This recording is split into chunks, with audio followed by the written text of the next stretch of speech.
만나뵈서 반갑습니다. 또 말씀드리려고 이렇게 많은 학생들이 와 계시니까 저도 굉장히 반갑고 기쁩니다. 요즘 이제 제가 대학이나 중고등학교에 가서 강연을 할 기회가 많은데 제가 작년 한 해 강연을 한 총 횟수가 421회였습니다. 엄청나죠? 그래서 보통 하루에 한 2, 3회 정도는 계속 제가 강연이 있는 편인데 그 중에 제 거의 대부분의 한 3분의 2 정도를 교육기관이나 공공기관에 할애를 하고 있는데 그렇긴 하지만 제가 한 가지 내심 유감스러운 것은 뭐냐면 제게 그 421회 강연 중에 한 번 정도는 이 대장암 예방과 치료 이런 주제로 제가 강연을 한번 의뢰를 받아보았으면 소원이 없겠다라는 게 제 꿈인데 그 수많은 강연 중에 단 한 번도 제게 정말 학교에서 배운 그리고 제가 청춘을 불태워서 공부한 의학 관련 주제로 제게 어디 가서 듣고 싶다고 말씀하시는 분이 한 분도 안 계신다는 게 심히 유감스럽고 그래서 제 마음속에 자괴감이 듭니다. 그래서 갈 때마다 다음에는 꼭 이 치질 수술 전의 관리 이런 주제로 이야기할 수 있는 기회를 달라고 제가 호소를 함에도 불구하고 같은 주제로 다시 연락하는 데가 없었어요. 그래서 언젠가 이 숭실대학교에서 꼭 한번 제가 이 대장암을 주제로 이야기할 수 있는 기회가 주십사라고 말씀을 드리지만 그런 주제로는 다시 연락 안 하실 걸 제가 잘 알고 있고 오늘 제게 주어진 주제 독서라는 주제로 말씀을 드리겠습니다. 사실 제가 이 주제에 대해서 말씀을 드릴 만한 자격이 있는지도 제가 잘 모르겠고 사실 제가 가끔은 많은 분들 앞에서 이야기를 하긴 하지만 제가 이 주제에 대해서 이야기할 수 있는 자격을 가진 사람인가에 대해서는 가끔씩 저도 좀 깨우통깨우통하고 내심 좀 위축될 때가 있습니다. 왜냐하면 누군가에게 대해서 어떤 주제를 가지고 얘기할 때는 본인 스스로 거기에 대한 많은 성찰을 바탕으로 자기 자신의 어떤 견해가 성립이 되었을 때 비로소 그 견해를 가지고 다른 분에게 이야기를 할 수 있는데 저는 이 독서라는 주제를 가지고 이 견해를 가지고 이야기를 할 수 있을 것인가에 대해서 상당히 좀 회의적인 사람이기도 합니다. 왜냐하면 그만큼 이 독서라는 그 자체가 하나의 넓은 학문의 분야 내지 배움의 분야라 거기에 대해서 어떤 특별한 견해를 가진다는 것 자체가 좀 무리가 아닌가 싶고 이 백인백색으로 다룰 수 있는 부분에 대해서 어떤 자신의 어떤 모델을 가지고 얘기하는 것이 바람직하지 않을 것 같고 그래서 통상 독서 강좌라면 자기가 감명 깊게 읽은 책 혹은 책을 읽는 방법 이런 것들을 이야기하는 것으로 알고 있지만 그런 경우는 보통 중고등학교에서 학생들에게 안내자 내지는 인도자 역할을 할 때 정도의 어떤 제시로는 가능할 수 있겠으나 여기 성인들이 앉아있는 자리에서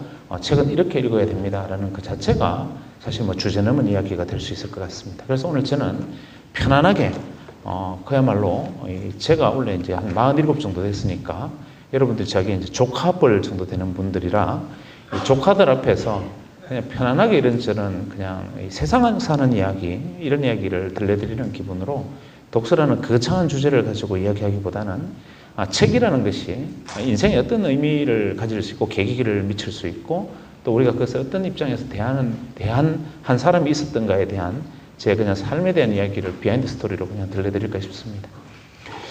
저는 보기에도 딱 그렇게 보이시겠지만 아주 깡촌에서 나서 그야말로 생촌놈으로 그냥 살았습니다. 그래서 제가 초등학교 4학년 때까지만 해도 우리 집에 전기가 안 들어왔을 정도니까 상상을 초월할 정도로 아주 낙후된 시골에서 성장을 했고 제가 초등학교 5학년 졸업할 때까지 제가 제 손에서 소위 말하는 교재 이외에 책이라고는 학교 도서관에 너덜너덜하게 굴러다니던 몇 권의 동화책 이외에는 책이라는 것을 접해볼 기회가 전혀 없었습니다. 그러다가 이제 제가 굉장히 문화적 충격을 받았던 계기가 뭐냐면 초등학교 6학년 때 아버지가 이제 말단 공무원이셔서 대구로 정근을 가시는 바람에 대구로 전학을 가게 된 것이 제게 상당히 어떤 면에서는 문화적 충격을 준 계기가 됐던 것 같습니다. 하필이면 전학을 갔는데 그게 대구 시내에서 서울로 치면 강남에 해당되는 지역으로 아버지가 정근을 가시게 됐고 그 지역에 있는 이제 학교로 저도 전학을 갔고 저희 집은 이제 그 동네에 작은 단독주택에 방을 하나 빌려서 세를 얻어서 우리 식구가 이제 들어가서 살게 된 그런 상황이었죠. 제가 그 순간을 잊지를 못합니다. 왜냐하면 초등학교에서 시골에 한 학년에 한 반씩 있던 학교를 다니다가 전학 서류를 들고 아버지 따라 손을 잡고 대구에 있는 그것도 대구에서 가장 중심가에 있는 학교로 가서 전학수속으로 학교로 들어가는 순간 그 규모에 일단 압도를 당했고, 거기에 뛰어다니는 아이들이 입고 있는 옷, 그 다음에 그 학교가 가지고 있는 시설에 정말 정신적인 충격을 크게 받았던 기억이 납니다. 그런데 제가 더 강한 충격을 받았던 것은 무엇이냐면, 그 교장실에 이제 인사를 하러 들어가서 교장 선생님을 뵀더니, 교장 선생님이 제가 들고 온 이 학적부를 이렇게 살피시면서, 촌에서는 공부를 좀 했구나, 대구에서도 이리 와서 열심히 해라 하고 이렇게 득담을 하시고 돌아섰는데, 그렇게 인사를 하고 돌아서 담임선생님을 뵀더니 담임선생님이 굉장히 좋은 분이셨어요. 담임선생님이 제게 학교에서 초등학교에서 배운 과정에 대해서도 물어보시고, 너 고등학교 촌에서 제법 똘똘하게 자랐구나 뭐 이렇게 칭찬도 받고, 이렇게 해서 저는 자신감이 나름대로 있었는데, 제가 그리고 입학을 이제 전학을 하고 난 다음에 2주가 지난 다음에 말수를 잃었습니다. 왜냐하면 시골에 살 때는 상대적 비교라는 것에 대한 고민을 한 번도 해본 적이 없는데, 거기에 대구에 전학을 가서 처음에 마주 앉았던 교실에서 친구들의 학용품, 옷, 도시락을 보고 정말 너무 강력한 초등학교 시절에 처음으로 있는 것과 없는 것, 혹은 가진 것과 가지지 않은 것, 뭐 이런 여건에 대한 어떤 열패감이라는 것을 그때 처음으로 인지를 하게 됐던 기억이 있습니다. 친구 도시락에는 소시지가 튀어나오고, 옆에 있는 친구는 밥 대신 샌드위치를 사온 친구도 있고, 저로서는 뭐 상상도 할 수 없었던, 그야말로 도시락에 김치 한 쪽 담아가는 정도 수준이었던 제 입장에서는 너무 부끄럽고 민망하고, 그 다음에 아이들이 가지고 있는 학용품이나 입고 있는 옷 하나만 해도 제가 너무 초라하고 주눅이 들어서 한 2주가 지나면서 친구들을 사귈 생각도 하지 못했고, 정말 그야말로 이제 완전히 찌그러들어서 완전히 말수를 잃고 정말 심으루가 거의 반쯤 우울증에 걸린 상황이 됐어요. 담임선생님이 저를 부르셨어요. 한 2주 정도 지나니까 부르시더니만 저한테 왜 그러니 하고 이제 물으시는데, 묵묵하게 가만히 있었더니만 담임선생님이 제게 가서 아버지 좀 오시라 해라 이렇게 말씀을 하시는 거예요. 여러분도 그랬겠지만 보통 우리가 초중고등학교에서 아버지 오시라 해라, 이건 대사건이지 않습니까? 그래서 저도 모르는 가운데 이게 엄청난 잘못을 저질렀구나. 그리고 어린 마음의 상상에 이게 제가 너무 형편없으니까 도로 쫓아보내려고 하시는구나. 그래서 집에 가서 아버지한테 담임선생님이 오시라고 한다고 삐쭉삐쭉 말씀을 드렸더니만, 제 아버지도 너 혹시 무슨 사고를 쳤냐 뭐 이렇게 물으셨어요. 그 다음날 아버지가 낮에 학교를 오셨는데, 아버지를 따라서 담임선생님이 다른 애들은 학교를 이제 집에 파하고 빈 교실에 선생님하고 저희 아버지하고 뒤에서 있는 저만 남아 있었는데, 담임선생님하고 아버지하고 뭐라고 조용조용하게 한 20분을 정도 이야기를 하시더니 돌아서면서 딱 하시는 말에 제가 순간적으로 딱 들리는 말이 어떤 말이었느냐면, 그래서 아버님이 저희 학교에 육성의 이사를 맡아주시면 좋겠다 이렇게 말씀하시는 소리가 휙 들리는 거예요. 순간적으로 제 마음속에 쿵닥쿵닥 갑자기 전기기관차의 열차 소리가 들리기 시작했어요. 왜냐하면 이 육성의 이사는 요즘으로 치면 이제 학교에서 뭐 교육위원이나 아니면 이 자모회는 학부모회 간부 이것을 의미하는 거고, 그때 당시에 육성의 이사는 누가 하느냐 하면 보통 뭐 방송국 국장의 아들 내지는 무슨 아버지가 사장인 사람 뭐 이런 분들이 하는 거였는데, 우리 아버지가 육성의 이사를 제안을 받았다는 사실을 저는 이 어른이 혹시나 이걸 거절하면 어떡할까, 그냥 예해야 될 텐데 하고 제가 가슴 속에 두근두근 하는데 아니나 다를까 아버지가 제가 그걸 어떻게 하겠습니까 이렇게 말씀을 하시는 거예요. 이제 그 어른들의 대화를 이렇게 엿들어 보니까 담임선생님 말씀이 이 녀석이 시골에서 올라와서 굉장히 자신감을 잃고 너무 주눅이 들어있는데, 아버지가 학교에서 어떤 역할을 맡아주시면 힘을 내는 데 도움이 되지 않겠느냐, 이런 취지의 이야기를 하셨고, 제 아버지가 완강하게 거절을 하시는데 뒤에 가서 아버지를 밀어버리고 싶었어요. 어지간하면 오케이 하시지. 그런데 우여곡절 끝에 결국은 아버지가 그걸 승낙을 하셨어요. 졸지에 이 최고 말단 공무원, 그때 아버지가 경찰 공무원이셨는데 가장 낮은 이 계급장 하나를 달고 있는 저희 아버지가 대구에서 가장 잘 나가는 최고 부촌에 큰 학교에 육성의 이사가 되시는 순간이었죠. 그때 제 의기양양함은 상상도 할 수 없습니다. 마음속에 정말 풍선처럼 부풀어오는 자부심이 저를 들뜨게 만들었죠. 그래서 아버지가 헤어지시고 아버지는 이제 다시 돌아가시고 저는 그 길로 집으로 왔죠. 집에 들어오니까 마침 주인집 아주머니가 계시는 거예요. 그래서 제가 주인집 아주머니를 보자마자 이렇게 말했습니다. 우리 아버지가 육성의 이사가 되셨다고.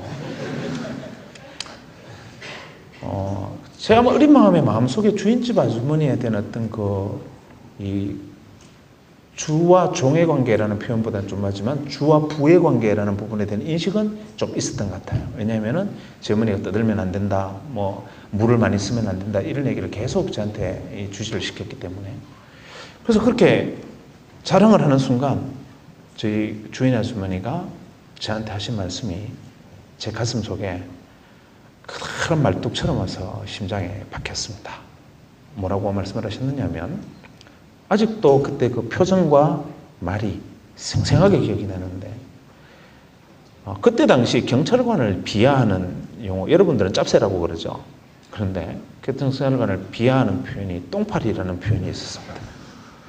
그게 뭐냐면 계급장 하나 달고 있는 똥파리 뭐 이렇게 이제 비칭으로 그 직업을 폄하하는 그런 용어가 있었는데 그때 그 아주머니가 저보고 초등학교 5학년, 6학년에 막 올라가는 어린 저에게 똥파리가 무슨 육성의 이사를 하노 이렇게 툭 던지셨는데 그 순간에 크다는 말뚝이 심장에 와서 팍 꽂히는 느낌이 들었어요.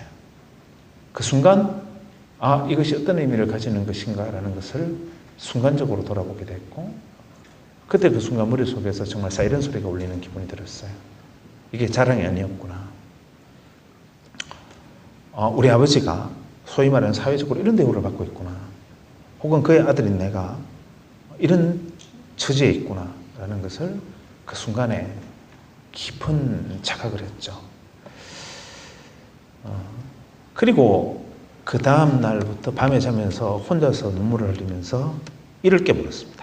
어떤 일을 깨물었냐면 내가 이 시골에서 올라왔지만 똥파리 아들이라고 주인 아주머니가 이야기를 했지만 내가 어떤 일이 있어도 이빨을 깨물고 공부를 열심히 해서 내가 이 학교를 1등으로 졸업을 하겠다. 6학년 동안. 그래서 소위 말하는 컴플렉스가 승화의 어떤 기제로 바뀔 수 있는 전기가 되었던 것 같아요. 그래서 정말 이빨을 깨물고 그때부터 초등학교 6학년 1년을 촌에서 올라와서 열심히 정말 노력을 했고 가히 초등학교 6학년의 정성이라고 믿어지지 않을 수준의 정말 밤을 새워가면서 학교에서 마치 뭐 내일 대학 입시를 앞둔 눈빛으로 공부를 해서 제가 진짜 그 학교를 정말 아주 우수한 성적으로 졸업을 했던 기억이 납니다. 이까지의 과정은 제게 있어서 자발적 학습이라는 것에 대해서 어떤 그 영역을 처음으로 인식을 하게 만든 사건이었는데 이때까지는 독서라는 영역은 제 가슴 속에 별로 와닿지 않았던 시간이었죠. 한데 우리가 이제 공부를 학습이라고 표현을 하지 않습니까? 여기서 학이라는 것은 배운다는 뜻이고 습이라는 것은 익힌다는 뜻인데 학은 지식을 배우는 거고 습은 그 배운 지식을 가지고 내가 실제로 적용하고 삶 속에서 실천하는 것이 습일 거고 습이라는 한자를 파자를 해보면 내 위에 날개가 2개가 달려있는 즉 날갯짓을 하면서 배운 것을 내가 스스로 익히고 행하면서 내가 체험적으로 받아들이는 지식 이것이 습. 학이라는 것은 위에 선생으로부터 배울 수 있는 지식 아마 이렇게 학과 습이 나뉘어지는 것이라면 제가 어릴 때 아마 그런 체험들이 아마 습의 관점에서 공부가 되지 않았었나 생각합니다.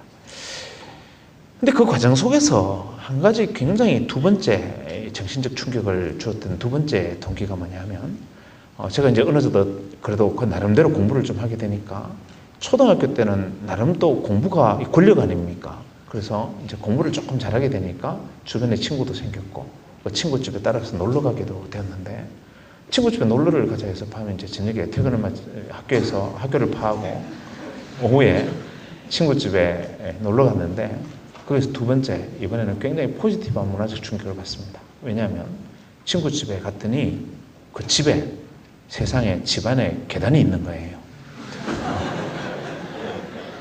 그래서 집에 밖에 계단이 있어서 2층 옥탑방에 사는 경우는 있지만 집 내부에 계단이 있어서 2층으로 집이 되어 있고 소위 말하는 도우미 아주머니가 계시고 냉장고가 있고 친구 방이 따로 있는데 친구 방에 들어가 보니까 정말 3면의 벽에 엄청난 양의 어린이 동화, 과학서적, 그 외 각종 만화책까지 과학서적에다가 뭐 베드로팡, 뭐 어린이 소년소녀 전집 위인전까지 책으로 가득 차 있는 것을 보고 거기서 두 번째로 문화적 충격을 굉장히 강렬하게 받았습니다.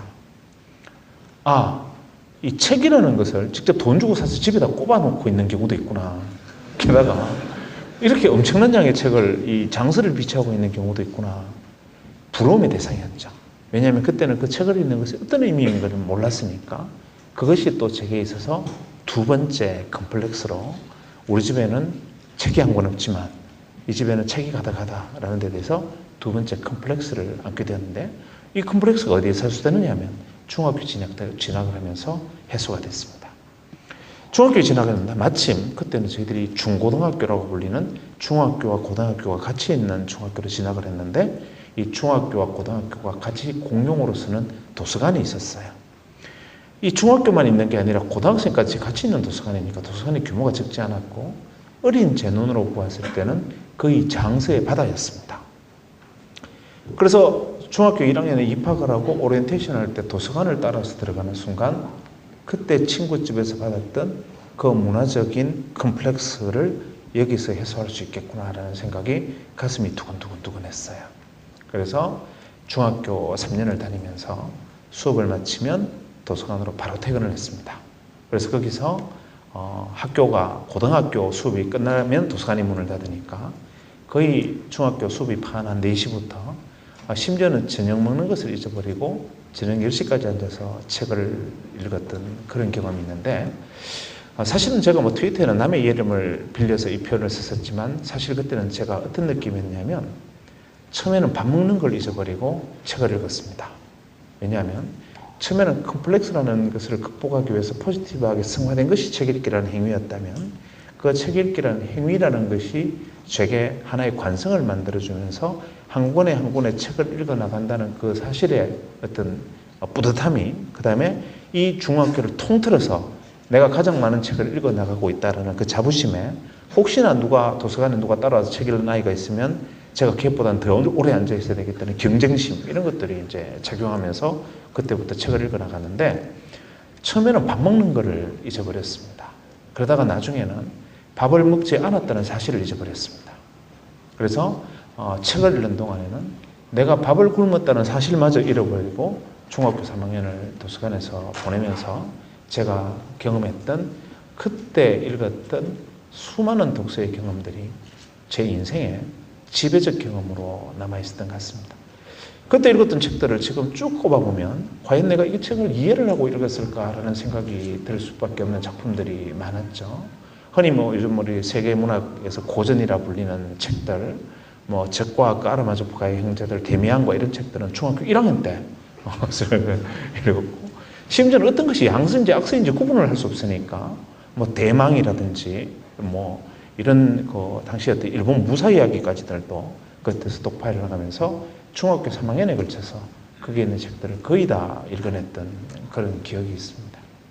그러다 보니까 제 자신의 마음속에 독서라는 것의 효용성을 인식했다기보다는 나는 엄청난 책을 읽었고 현재 이 중학교를 통틀어서 우리 학교에서 나보다 책만 읽은 아이는 없다라는 그 자신감이 넘쳤고 그러다 보니까 선생님들이 어느새 저놈은 책을 많이 읽은 놈이고 책 이야기를 하거나 독후감을 이야기하게 되면 항상 저를 지목해서 이야기하라고 심지어는 웅변 대회를 해도 웅변을 잘하는 녀석을 뽑아야 되는데 너 책만 읽었으니까 네가 해라 뭐 이런 형태로 그래서 많은 주변의 사람들이 부추김과 자극들이 독서라는 것을 계속해 가는데 뒤에서 추진체로서 작용하면서 저를 뒤로 밀어올렸던 그런 경험이 있죠.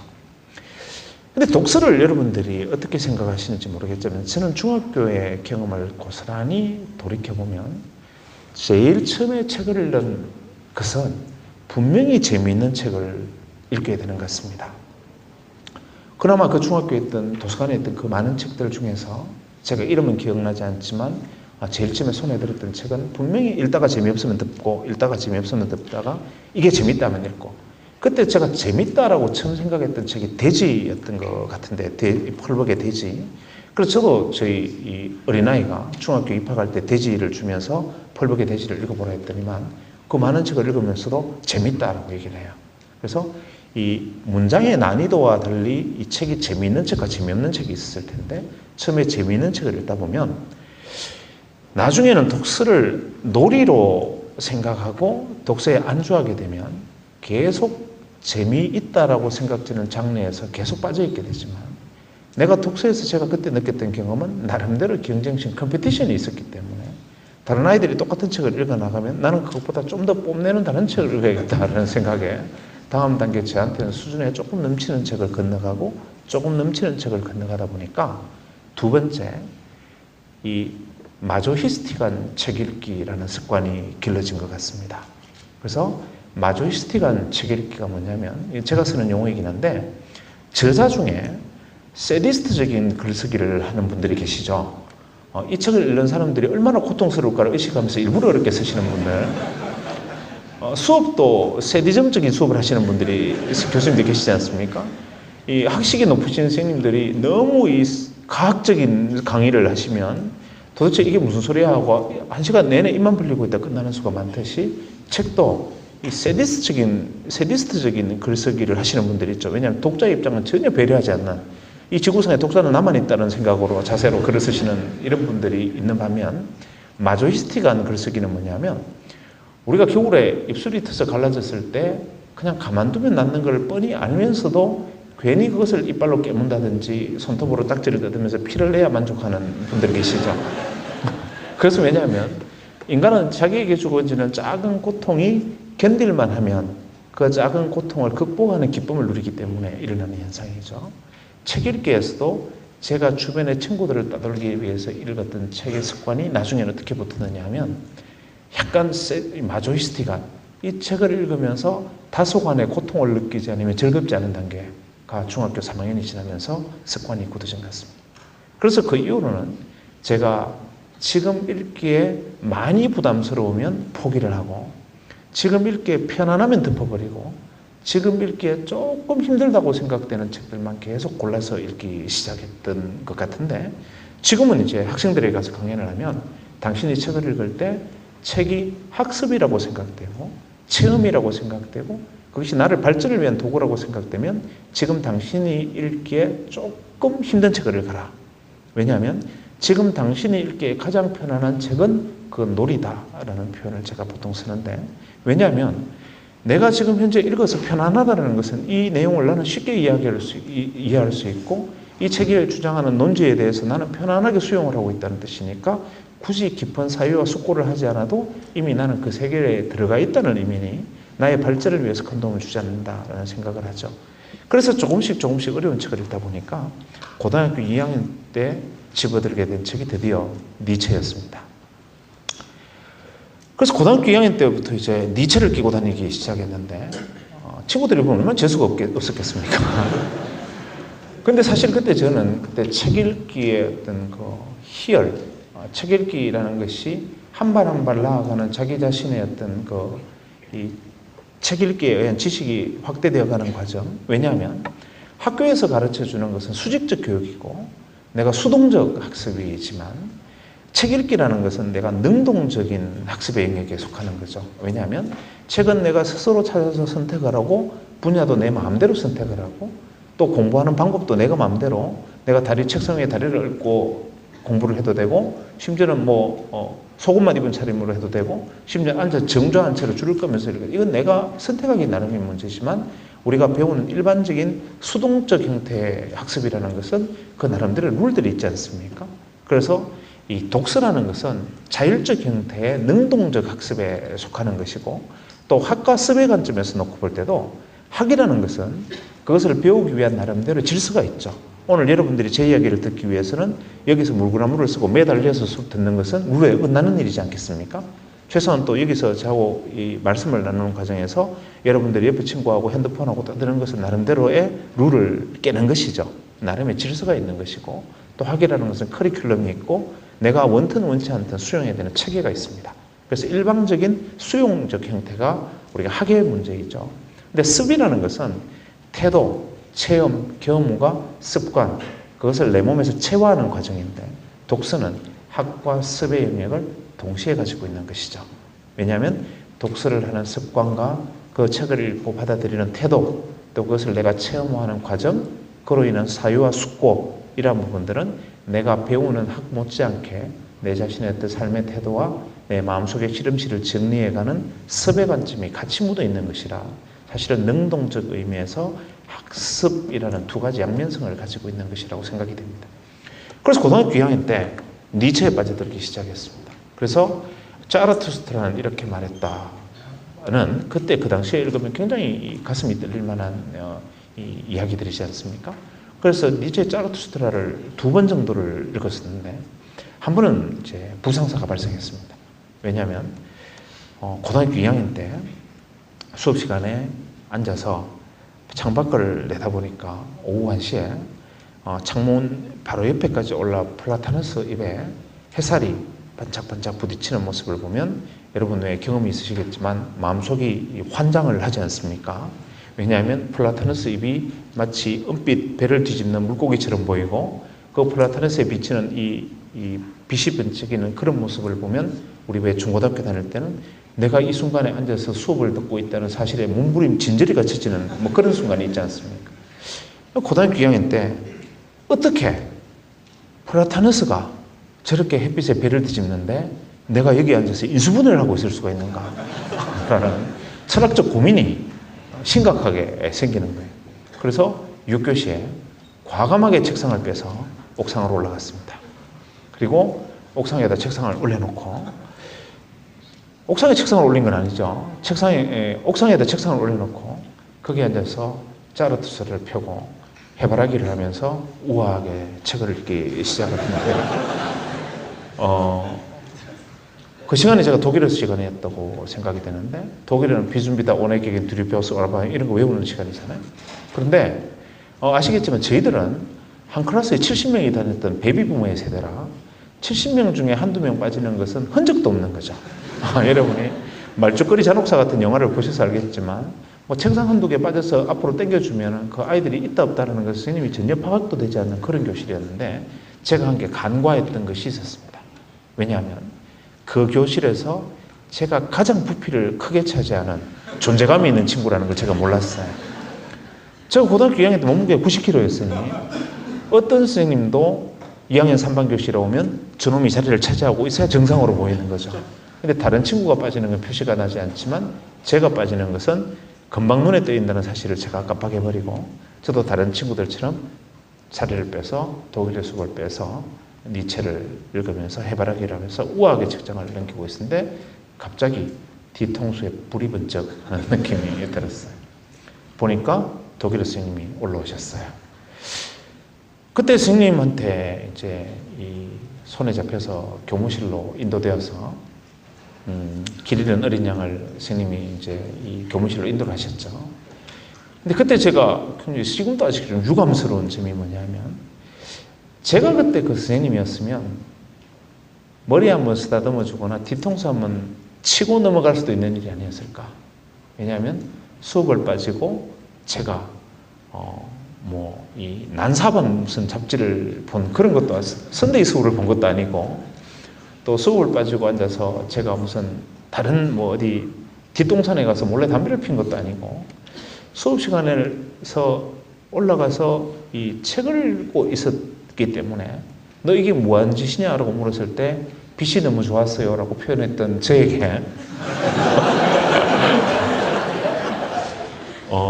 가차없는 응징이 가해졌었죠. 그 응징이 제가 3번째 트라우마입니다. 왜냐하면 책상에 이 땅바닥에 이 엎드려 버치를 한 다음에 하키 스틱으로 엉덩이를 맞았는데, 왜냐하면 햇빛이 좋았어요 라는 말이 선생님을 자극했던 거죠.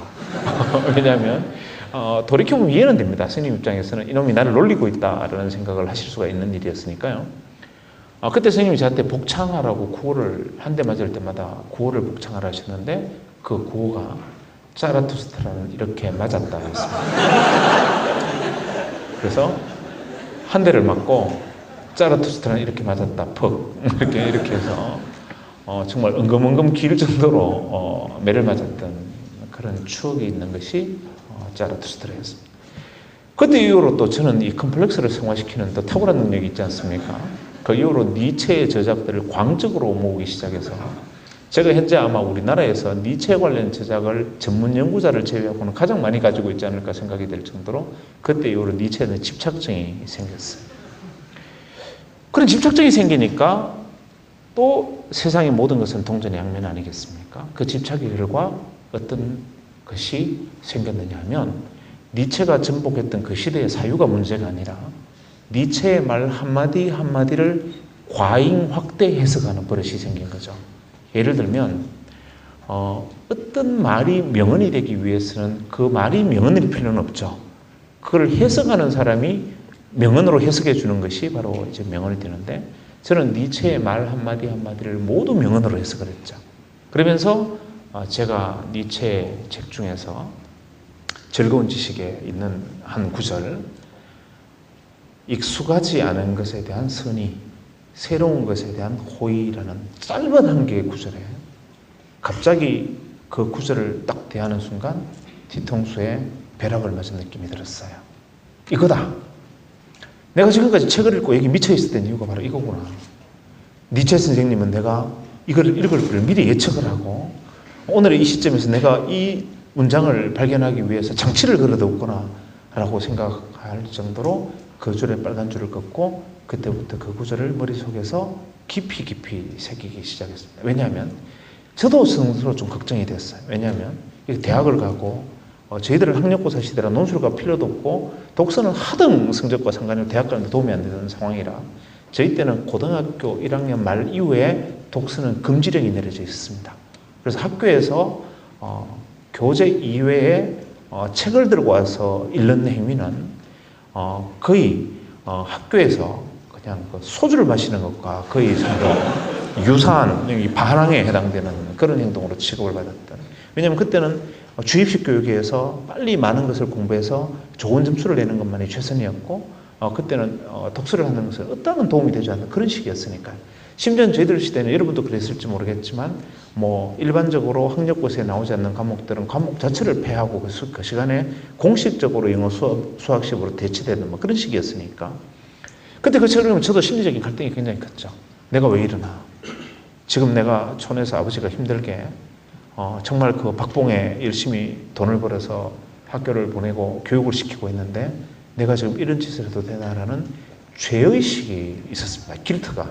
그러니까 이 어떤 일에 대해서 길트를 가지게 만들면 바람직한 일이라도 사회적으로 길트를 심어주면 그것은 항상 불안한 심리를 조장하죠. 그래서 스스로도 이 독서를 하는 행위 자체가 어떻게 보면 규범을 어기고 때려서는 룰을 벗어난 그것으로 스스로 두려움을 가졌던 그런 마음을 가지고 있었는데 니체의 줄을 한 줄을 읽는 순간 새로운 것에 대한 선의, 익숙하지 않은 것에 대한 호의를 가지는 것이 새로운 세상을 여는 것이다. 이 말이 가슴 속에 박혀있던 어린 시절 위에 박혀있던 그 쇠기둥을 뽑아버린 거죠. 이거구나. 새로운 세상을 열기 위해서 익숙한 것에 대해서 호의를 가지는 나는 어느 순간 새로운 것에 대해서 호감을 가지기 시작했구나. 이거다 생각하고 그때부터 가일청 수업을 전폐하고 독서에 전념하기 시작했다고 하죠. 물론 말씀은 이렇게 드렸지만 제가 가지고 있었던 유일한 재능이 사실 여러분이 보기에는 제가 그나마 미물의 껍질을 벗고 사랑구실을 하고 있는 것처럼 보일 수 있겠으나 제가 먼저 고백하자면 저는 보편적 기능의 측면에서 극히 기능이 떨어지는 사람 중에 한 사람입니다. 예를 들면 대표적으로 공을 가지고 하는 어떤 행동도 할 줄 모릅니다. 축구, 야구, 당구, 볼링 어떤 놀이도 제가 할 줄 모르고 심지어는 볼 줄도 모릅니다.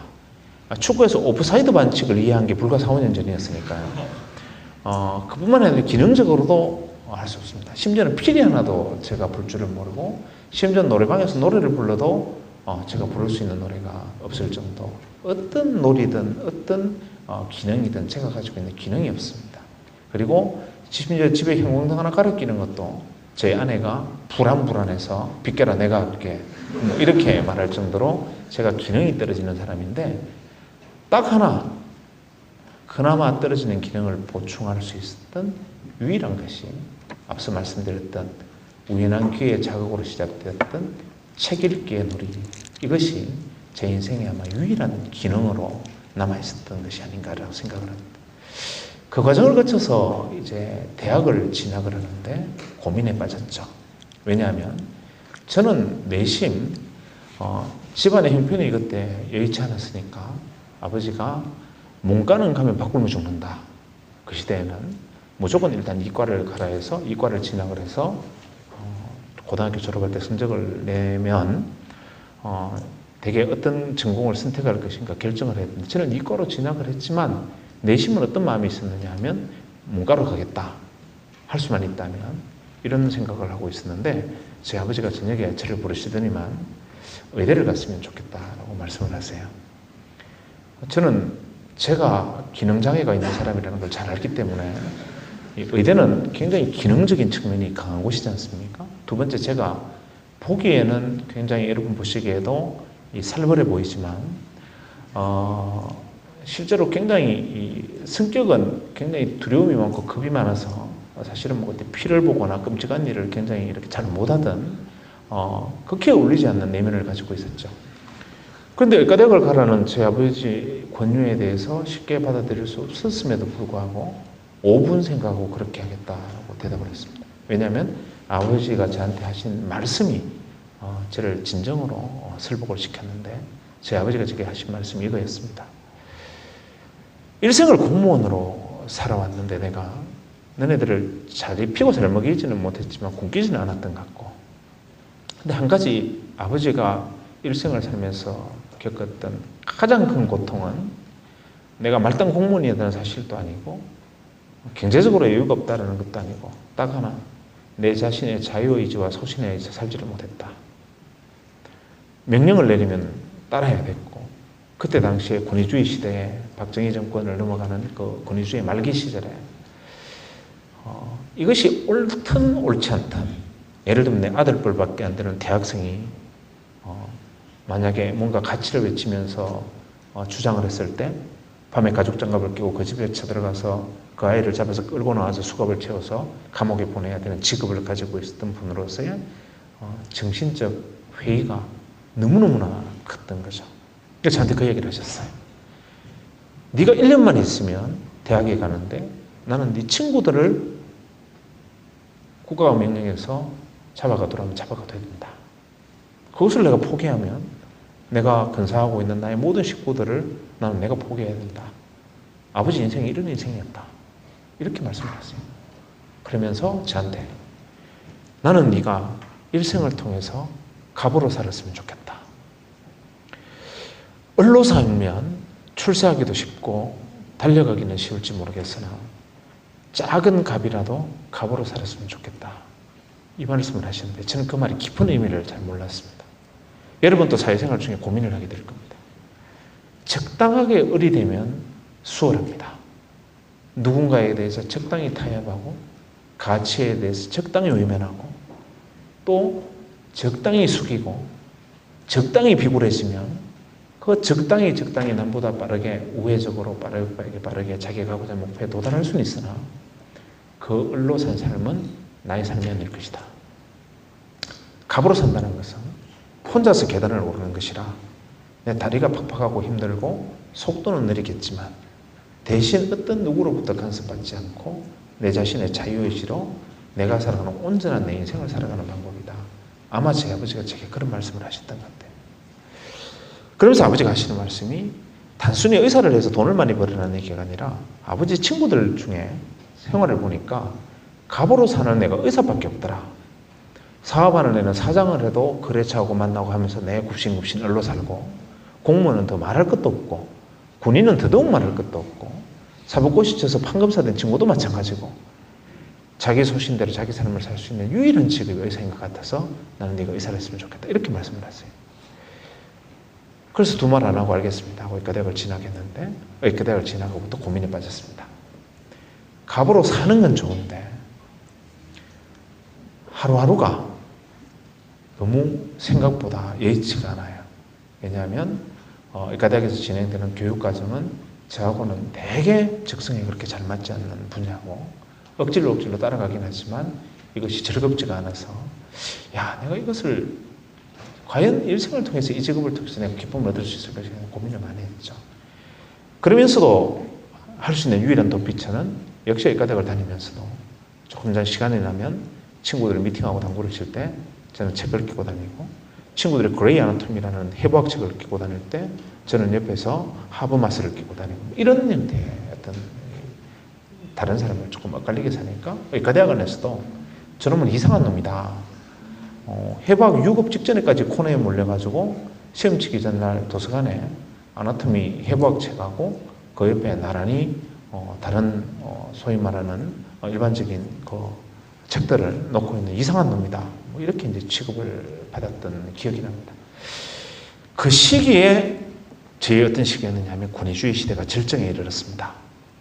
박정희 정권이 무너지고 전두환 씨가 대통령이 되어서 한참 민주화의 어떤 시위가 절정에 도달했던 그 시기였죠. 뭐 거의 학교는 사실은 가방을 가져다 두고 그 길로 거리에 났으면 학교에 가방 찾으러 못 가고 머리에 최도선을 짚어쓰고 다시 돌아오는 그런 정도의 시대였는데 저도 역시 이제 길거리에 거리대모로 나갔다가 첼로탄을 덮어쓰고 도망을 가서 친구 하숙집에 가서 씻으러 하숙집에 들어갔어요. 친구가 다른 전공을 가진 다른 분하고 같이 하숙을 하고 있는 하숙방이었는데 그 방에 이제 쫓겨 들어가서 세수를 하고 잠시 그 방에 누웠다가 옆으로 고개를 이렇게 돌리니까 안전병이 책상 위에 제가 생소하게 전혀 바라보지 않았던 관심을 갖지 않았던 분야의 책이 하나 꽂혀 있어요. 그 제목이 뭐냐면 미래 쇼크, 그 다음에 엘빈 토플러의 제3의 물결 이런 책이 꽂혀 있습니다. 소위 말하는 미래학 분야의 책이 있었죠. 그 책을 무심코 끄집어내서 펼쳤습니다. 읽어보면서 저는 우리가 보통 독서 체험을 통해서 할 수 있는 것은 레트로스펙티브한 거죠. 왜냐하면 우리가 프로스펙티브한 것은 학을 통해서 배우는 거잖아요. 나아가는 분야에 있어서는 학을 통해서 배우고 지나간 뒤를 돌아보면서 내가 부족한 것을 채워나가고 뒤를 튼튼하게 하는 것은 우리가 독서를 통해서 보통 일반적으로 배우는 것인데 미래학의 분야라는 것은 나아가는 분야의 이야기들이었죠. 신선하고 나름대로 즐거운 뜻이구나라고 읽고 있다가 거기서 또다시 니체의 구절과 같은 또 한 구절에 가슴을 두드리는 한 줄의 글을 만납니다. 그 구절이 무엇이냐면 미래 사회는 지식이 권력이다. 머릿속에 천둥번개가 울리는 느낌이었어요. 왜 그러냐? 현실의 습의 관점에서 제가 체험한 사회는 무엇이냐면 현재 사회에서 권력은 사법고시를 쳐서 판사 검사가 되는 것, 사관학교를 가서 군인이 돼서 군부 쿠데타를 한 다음에 정권을 잡는 것, 뭐 그보다 좀 못하다면 하다못해 공무원이라도 되는 것, 그것도 아니면 재벌이라도 되는 것, 이것이 이제 권력이다라고 생각을 했는데 미래 사회는 지식을 가진 자가 권력을 진다. 굉장히 참신한 에스펙트지 않습니까? 어디서 이런 말을 할 수가 있을까? 미래 사회가 지식이 권력이 된다는 건 어떤 의미일까? 거기서 읽어가면서 소위 말하는 패러다임이라는 용어를 접하게 되고 시대가 산업화가 끝나고 다음 단계가 지나가면 거대한 부가가치와 잉여가치의 시대가 되고 이때는 가지고 있는 지식들이 권력으로 굳혀질 수 있다는 이 설명이 맞는 말일 수 있겠다라는 생각이 들었어요. 그 순간 권력을 진 자가 진짜 갑이 될 수 있다면 누군가의 손을 잡지 않고 그 권력, 쓰면 남에게 휘두르는 권력이 아니라 내가 소갑이든 중갑이든 내가 스스로 획득할 수 있는 경쟁력을 가지는 것이 새로운 지식이라면 이 지식을 어떤 분야에서 체험할 것인가가 중요하겠다. 그런데 엘빈 토프가 말한 지식은 현재 기존의 지식이 아니라 새로운 지식이라고 말했단 말이죠. 그럼 지금 현재 제가 기존 지식 학예관점에서 배우고 있는 의학에서 내가 아무리 열심히 한다 해도 내가 노벨상을 받아서 의학의 새로운 이정표를 세우는 사람이 될 것 같지는 않고, 그렇다면 어떤 것이 상대적으로 경쟁력이 있겠는가 돌이켜보면서 그것을 찾아보니까 그때만 해도 우리나라에서는 경제학은 존재했지만 앞에 투자라는 인베스트가 붙는 분야는 전혀 존재를 하지 않았습니다. 왜냐하면 이 투자 행위라는 것은 기본적으로 잉여 가치에 대한 정탈이기 때문에 아직은 잉여가 성숙되지 않은 사회에서 본격적으로 투자라는 것이 하나의 산업의 영역으로 굳혀지기에는 미성숙한 분야였죠. 그런데 그때 마침 제가 읽었던 타임즈의 표지가 80년대 중반에 거의 대부분 미국에서 일어나는 자산시장의 열풍에 관한 이야기들이 대개 메인 타이틀을 이루고 있었어요. 저는 그걸 볼 때마다 갸우뚱갸우뚱했습니다. 왜냐하면 의과대학에서 메디컬 잉글리시를 배우기 위해서 타임과 뉴스위크를 사서 그 뒤에 있는 메디신란을 읽고 해석한 다음에 학교에 제출하는 리포트 때문에 타임과 뉴스위크를 복사판을 몰래 사서 그것을 뒤에를 읽고 하긴 했지만 앞의 내용은 보지 않고 계속 던졌는데, 우연히 던져진 표지를 정리하다 보니까 거의 두 주 건너 한 주가 뭐냐면 미국 시장의 자산시장의 랠리 이야기예요. 미국 시장의 주식시장에 불이 붙어서 미국 사람들이 엄청난 지금 이제 열풍이 불고 있다. 미국의 퇴직연금이라는 게 도입돼서 자산시장이 폭발적으로 성장하고 있다. 뮤추얼 펀드 같은 이 뮤추얼 펀드의 수익률이 엄청나게 나서고 있다. 하버드 웨일과 같은 미국의 모든 대학 재단들도 현재 작은 자산 투자에 나서고 있다. 미국 자산 시장이 10년 만에 뭐 10배가 상승을 했다. 뭐 이런 이야기들이 계속 나오면서 미국에서 자본으로 부자가 된 사례, 미국에서 자본으로 정탈한 사람, 워렌 버핏이 등장하기 시작하고 이런 이야기들이 한 주간 한 번씩 등장을. 야, 이 미국이라는 사회는 왜 이게 핫 이슈인가? 그러면서 엘빈 토플의 이야기, 지식이 권력이다. 이것이 새롭게 등장하고 있는 새로운 산업 분야이고 새로운 기회 분야이구나. 우리나라는 여기에 대해서 과연 어떤 사람들이 어떻게 하고 있나를 알아보니까 경제학과 다니는 친구, 경영학과 다니는 친구, 어떤 친구에게 물어봐도 이 부분에 대해서는 학교에서 가르치지도 않고 소위 말하는 우리나라에서 그때 당시만 해도 주먹구구식 점포에 불과했던 일부 정권사에서도 소위 말하는 이 투자 이론이나 소위 말하는 투자 경제에 관련된 부분에 대해서는 어느 누구도 정립하지 않았고 이론이라는 것을 가르치는 것도 배우지 않는다는 걸 알았어요. 그럼 이게 답이 있겠구나. 그때부터 새로운 영역에 대해서 새로 도전을 시작했습니다.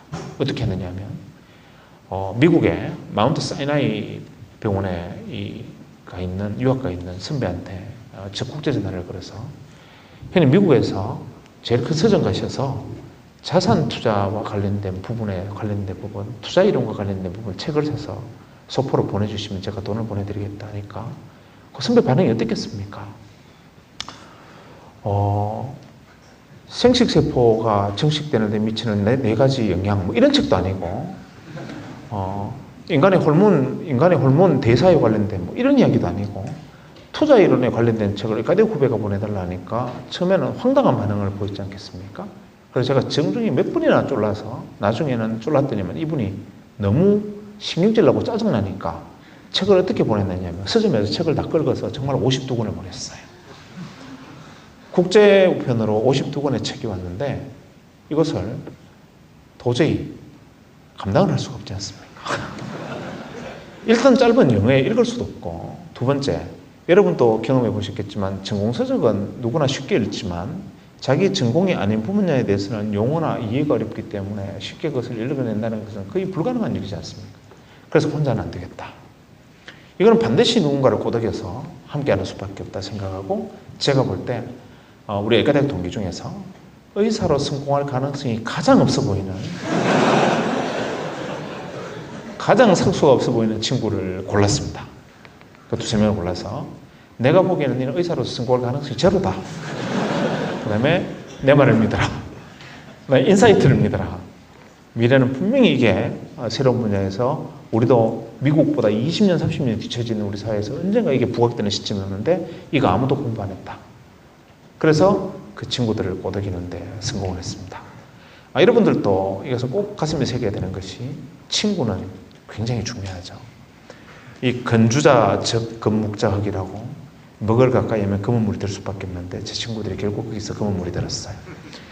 그래서 친구들하고 저하고 책을 6-7권씩 나눠서 각자 조금씩 읽은 다음에 소위 말하는 이 디스커션을 하는, 각자 발표를 하는 장난 같은 모임이 시작이 되고, 물론 친구들은 중간에서 도태가 되었지만 또 그 50권 책을 다 읽어내지도 못했지만 어쨌거나 새로운 분야에 대해서 내가 먼저 시작했다는 자부심과 거기에 대한 자신감이 그 이후로 이 분야에 대한 끊임없는 새로운 호기심을 불러일으키고, 거기에 대해서 누군가 따라올까 봐 불안해서 또다시 앞을 도망가는, 중학교 2학년 때 독서를 했던 것처럼 새로운 분야, 소위 말하는 이코노미 경제 내지는 투자 이론, 산업 부분, 이런 부분에 대해서 전반적인 관심을 넓히게 되는 계기가 되었죠.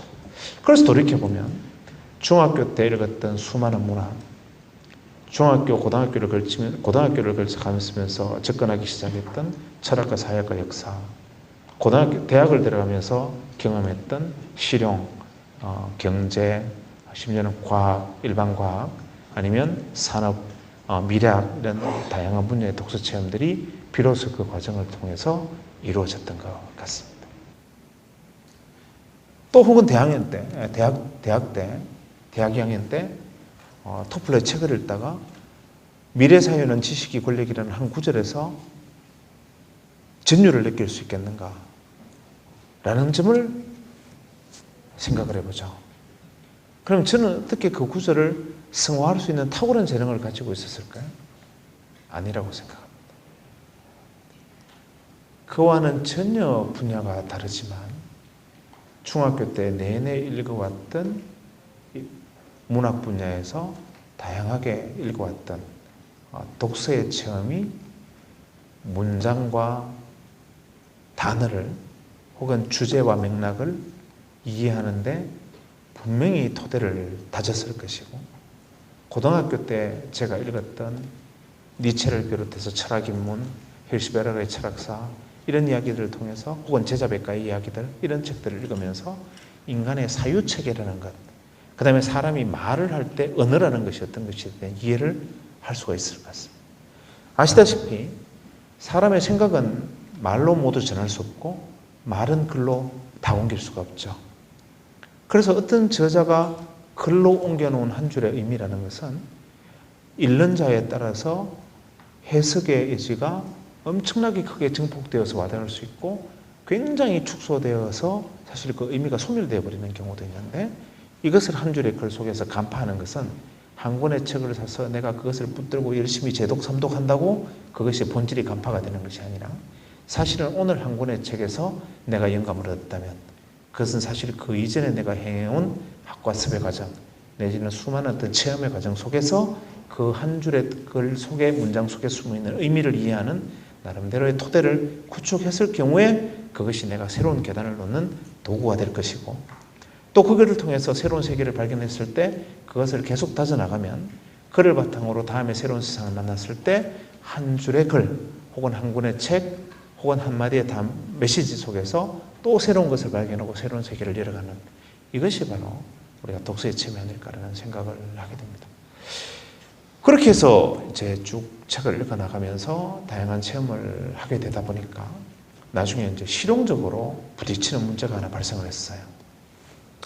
2000년대가 되었습니다. 제가 의사가 이제 되고 전문의가 되고 나름대로 제가 이야기했던 투자 이론을 공부했던 이런 부분들이 세상 사람들에게 이야기할 기회가 생기고, 이것이 조금 사람들이 제 귀를 기울이면서 이름을 조금 알게 되었을 때 출판사에서 저를 찾아와서 책을 내자라고 제안을 해요. 아마 우리나라의 경제경영서를 출판하는 모든 출판사가 찾아온 것 같은데 낸 요지는 전부 투자 이론서를 내자는 거예요. 그래서 제가 거절을 했습니다. 왜냐하면 저는 의사거든요. 그럼 제가 대장암 예방과 치료 이런 책을 내면 안 되겠으면 그건 관심이 없대요. 그 순간 철학적으로 고민에 빠졌습니다. 내가 그 이외의 것들에 대해서 관심을 기울이고 노력했지만 내가 본질적으로 20대의 청춘을 바쳐서 가장 많은 시간을 투자해서 공부해온 내 전공 분야에 대해서 다른 사람부터 평가받지 못하고 있구나. 그럼 내 전공 분야에 있어서 나를 평가하면 나는 무엇인가? 어떻게 생각하면 제일 중요한 메인을 빼먹고 일식집에 가서 소위 말하는 여러분들이 적당하지 않은 용어이지만 찌개다시라는 것을 실컷 먹고 정작 회는 못 먹고 나오는 뭐 이런 상태가 지금 내가 놓인 것이 아닌가라는 회의가 갑자기 밀려들었어요. 나는 뭔가? 그럼 의사로서의 진짜 나는 뭐였는가? 돌이켜보니까 저는 의사로서의 저라는 것에 대한 적재성이 그 과정 속에 없었던 것 같아요.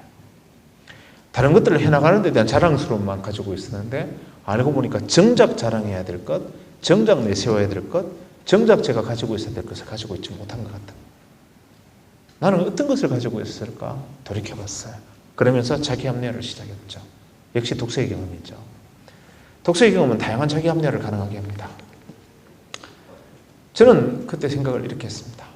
의사가 네 종류가 있다. 하나는 훌륭한 의사가 있고 2등으로 실력이 있는 의사가 있고 3등으로 좋은 의사가 있고 4등으로 나쁜 의사가 있다.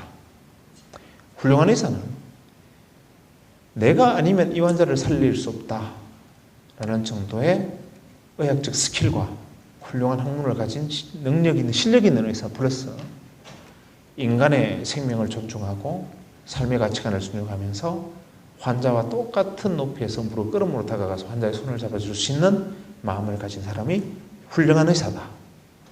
그 다음에 두 번째, 그런 마음은 부족하다 하더라도 실력이 있어서 사람을 살릴 수만 있다면 그 의사에게 좀 섭섭하지만 병만 고치면 되는 거 아니냐. 이게 2등이다.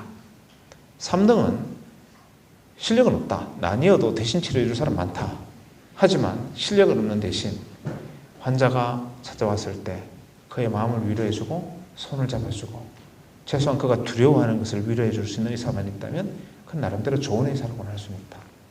진짜 나쁜 의사는 실력도 없고 막대하고 이게 이제 나쁜 의사다. 그럼 저는 일단 실력을 갖추지 못했으니까 훌륭한 의사, 실력이 있는 의사 1번, 2번은 무조건 선택할 수 없었고 그럼 3번과 4번 중에 하나를 해야 된다. 나쁜 의사를 할 수는 없으니까 그럼 좋은 의사를 해보자. 그때부터 90년도 번부터 가능하면 환자들한테 실력이 부족한 부분에 대해서 마음으로 보상하기 위해서 노력을 해보자라고 생각을 했어요. 그리고 해왔던 것 이외에는 제가 의사로 자랑할 게 하나도 없는 거예요. 실력으로 내세운 일도 없고 환자한테 치료를 잘해준 일도 없고 근데 그 이야기를 호소를 하고 싶었어요. 많은 사람들이 저를 투자 이론에 대한 전문가로 인정을 하고 있는데 저 사실 알고 보면 좋은 의사거든요. 실력 있는 의사는 훌륭한 의사는 아니지만 좋은 의사가 되려고 노력은 했거든요. 이 말을 하고 싶은데 아무도 안 믿었어요. 그 좋다. 내가 지난 10년 이상 의사 생활을 하면서 느꼈던 삶 속에서 만났던 환자들의 이야기, 그다음에 의사로서의 번민과 갈등과 고민을 글로서 한번 적어보자. 자신이 있었습니다. 왜냐하면 엄청난 책을 읽었으니까. 심지어는 제가 재작년에 KBS에서 와서 저희 집에서 저를 주제로 촬영을 다큐멘터리를 찍으러 왔다가 제가 가지고 있는 써져 있는 책을 쓴 적이 있었습니다. 그래서 제가 철들고 읽은 책들을 버리지 않고 가지고 있는데 그게 12,000권이 넘었으니까 정말 엄청난 책을 제가 지금 서재가 3개가 있으니까요. 이제 그걸 가지고 있으니까 그 정도의 책을 읽었으니까 글 쓰는 것은 정말 그야말로 그냥 아무것도 아니다. 그래서 제 마음을 담아서 글을 써보자 했는데 나는 쓰고 나니까 할 말이 없어요. 나는 다음에 그 다음 문장이 튀어나오지가 않아요. 이해하시죠? 어떤 말인지. 그때 처음 알았습니다. 독서는 습취하는 것이고 말과 언설과 문장은 방출하는 것이죠. 사아드리는 방식과 방출하는 방식은 틀립니다. 고기를 어항에 강에 놔두면 고기가 들어가긴 하지만 나오지를 못하지 않습니까? 이게 독서는 들어가긴 하는 것인데 튀어나오진 않는 것이구나. 그러고 보니까 저명하고 고매한 학자이신 교수님들이 수업은 어눌하게 짝이 없어서 잠만 오도록 하시는 분들이 이 세디스트적인 수업을 하시는 이유가 바로 여기에 있구나. 그 다음에 정말 때에 따라서는 일자무식의 할머니가 자기 인생을 글로 썼는데 그걸 보면서 우리가 눈물을 뚝뚝 흘릴 수도 있고 정말 뛰어난 학자가 글을 썼지만 도저히 이해가 안 되는 이유가 여기 있구나. 들어가는 것과 나가는 것이 틀린 거구나 생각을 했어요. 이걸 어떻게 하면 좋으냐. 그래서 선택했던 것이 필사였습니다.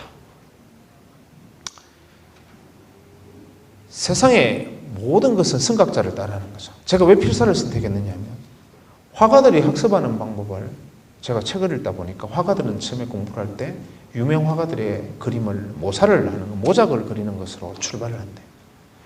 아그리파를 대생하는 것부터 시작해서 모네의 작품을 모작을 하고 또는 때에 따라서는 달레의 작품 모작하고 모작을 하다가 자기 세계를 만든다는 거죠. 그걸 또 이렇게 했구나. 왜냐하면 자기 영감을 방출하는 것이니까. 그래서 그때 제가 몇 권의 책을 두고 필사를 시작을 했습니다. 필사라는 방법을 어떻게 했느냐 하면 칼럼이라면 어떤 칼럼을 20번을 무조건 필사를 합니다. 그대로. 20번 정도 필사를 하면 거의 외우지 않습니까? 그 다음에는 내가 필사하는 동안에 이 책에 이걸 칼럼 속에서 걸린다고 생각하는 이 표현은 이랬으면 좋았겠어. 요거는 조금 달리 썼으면 좋았을 텐데 아무리 잘 쓴 사람이 그래도 에러를 했으니까 그것을 교정을 제가 봤어요. 그러니까 20번의 필사를 한 다음에 제가 생각할 때 제가 교정한 칼럼이 원작보다 뛰어나다고 생각할 때까지 단어도 바꾸고 문장도 바꾸고 하면서 제가 고쳐서다가 제가 고쳐 쓴 것이 원작보다 낫다고 생각되면 그 다음 단계로 원작이 가지고 있던 주제와 똑같은 주제의 글을 제가 다시 써봤습니다. 그리고 다시 쓴 글이 원작보다 낫다고 생각할 때까지 다시 쓴 거죠. 그러니까 한 개의 칼럼을 필사를 하는데 보름 20일씩 걸립니다.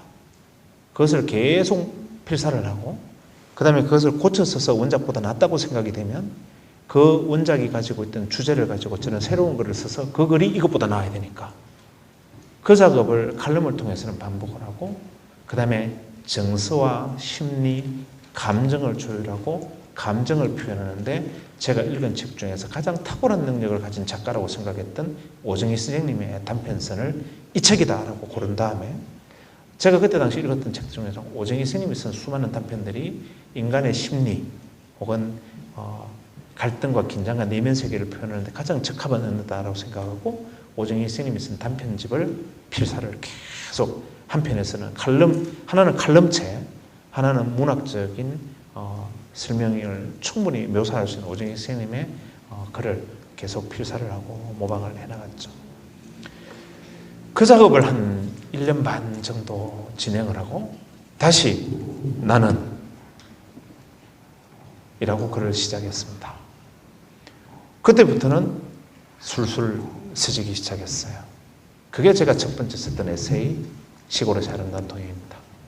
제가 의사 생활하면서 대단한 일은 아니지만 환자와 제가 만났던 환자의 심리 상태, 그 환자 속에서 내가 겪었던 마음의 갈등, 그 환자가 가지고 있던 내면 세계를 제가 포착한 것들을 글로 설명을 해보려고 애를 썼던 거죠. 잘 쓴 글은 분명히 아니었는데 굉장히 많은 분들이 그 책에 제가 생각했던 그 이상으로 너무나 놀라운 뜨거운 반응을 보여줬어요. 그게 나중에 중고등학생 필독도서가 되고 그게 계기가 돼가지고 제가 급기야 고등학교 2학년 국어교과서에 제가 글을 실게 되는 상황까지 그게 진행이 됩니다. 생각을 해보세요. 촌에서 자라서 똥파리 아들로 불리다가 중학교 때 10시까지 글을 썼고 고등학교 때 짜라투사를 이렇게 맞았다고 궁뎅이에 불이 나게 두드려 맞고 의과대학을 진학해서 해부학교과서 대신 다른 책을 들고 있었던 제가 나는이라는 글에서 막혀서 글 한 줄 쓰지 못했던 제가 고등학교 국어교과서에 제 글을 싣게 된 과정, 이게 제 재능이었겠습니까? 저는 1%의 재능밖에 없었다고 생각합니다. 저는 보편적 재능도 가지지 않은 사람이었지만 소위 말하는 니체가 말했던 새로운 세상에 대한 선의, 익숙하지 않은 것에 대한 호의, 그리고 지식의 권력이라는 토폴로의 이야기, 이것들이 던져준 검은을 바탕으로 저도 모르게 제 자신을 만들어 나갔고 그것이 계기가 되어서 오늘 이 자리에서 여러분에게 독서 강연을 하고 전국의 중고등학교에서 저한테 저자 강연에 독서 강연을 해달라고 요청이 와서 지금 제가 도저히 감당을 못하고 있는 상황까지 코너에 몰리게 버리게 된 동기인데, 그러고 보니까 제가 제 인생이 저희 아버님이 말씀하신 대로 정말 갑의 인생이 되어 있는 것 같아요. 왜냐하면 제게 스님 강의 요청 드리겠습니다라고 하지 제가 가서 강의하면 안 될까요? 라고 빌지 않지 않습니까? 그 다음에 지금 제가 자유롭게 나이가 들었지만 그냥 청바지 입고 티셔츠 입고 돌아다니면서 젊은이들 만나서 하고 싶은 이야기 할 수 있고, 제가 하고 싶은 이야기를 채널을 통해서 방송을 하지만 우리나라 어떤 방송에도 할 수 없는 자본이나 권력으로부터 독립된 이야기를 자유롭게 제가 할 수 있는 이유는 어디에 소속되어 있지 않으니까. 정말 제 아버님이 가르쳐 주셨던 그 길을 저도 모르게 따라가고 있었다.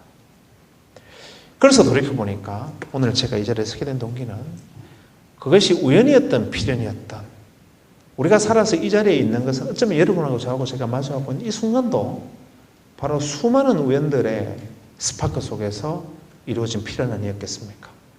오늘 여러분과 제가 이 자리에 서기 전까지 혹시나 제가 20년 전에 집에서 1분만 집을 일찍 나와서 지나가는 택시에 치였다든지, 혹은 제가 15년 전에 혹시 짜장면을 먹다가 배탈만 한번 났어도 오늘 이 자리에 여러분과 저는 인연은 분명히 존재하지 않았을 겁니다. 여러분도 마찬가지였겠죠. 그래서 우리가 지금 여기에 서 있는 이 필연적인 장면들은 과거에 있었던 수많은 우연의 결과물들을 오늘의 필연을 우리가 만들었을 거고, 또 오늘의 이 필연이 언젠가 지나고 나면 과거의 수많은 우연들 중에 하나로 우리의 필연이 존재할 겁니다.